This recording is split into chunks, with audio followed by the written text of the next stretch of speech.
السلام عليكم ورحمه الله وبركاته. اهلا بيكم في قناه مواد سيارات مع وليد حسين. النهارده معانا فيديو جديد عن اسباب التزييق. والنهارده معانا عربيه اوبل 2016. والعربيه دي كان فيها صوت رخم جدا، والعربيه دي معمول فيها ايه يا هندسه؟ معمول فيها حوالي قواعد، حوالي مقصات، كده مقصات، مساعدين امامي وكيس. الصوت ده كان عايزين يغيروا ايه؟ عايزين يغيروا علبة الدركسيون، رغم كذا حد مكاني عايزين يغيروا علبة الدركسيون. طب بصوا يا جماعه، تعالى بقى اسمع بسبب ايه الصوت ايه؟ وانت ماشي تيجي تطلع يمين وشمال، العربية في نحرة كده بصوت تزييق جامد، مش حد عارف يجيب العين. بصوا يا جماعه الصوت اهو. ايوه هو ده.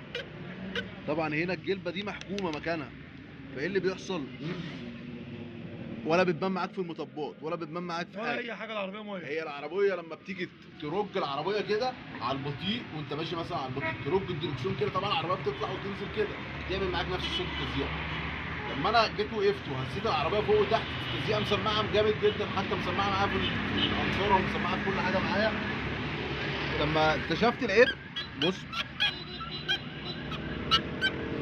اهو.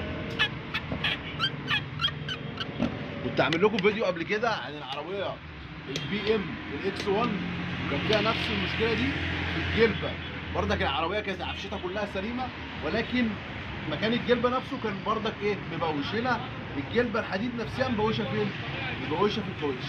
لو الفيديو عجبك تعالى اعمل لنا لايك. اسمع العيب ده كان هيغيروا عليه ايه؟ قلب الدركسيون بصراحه.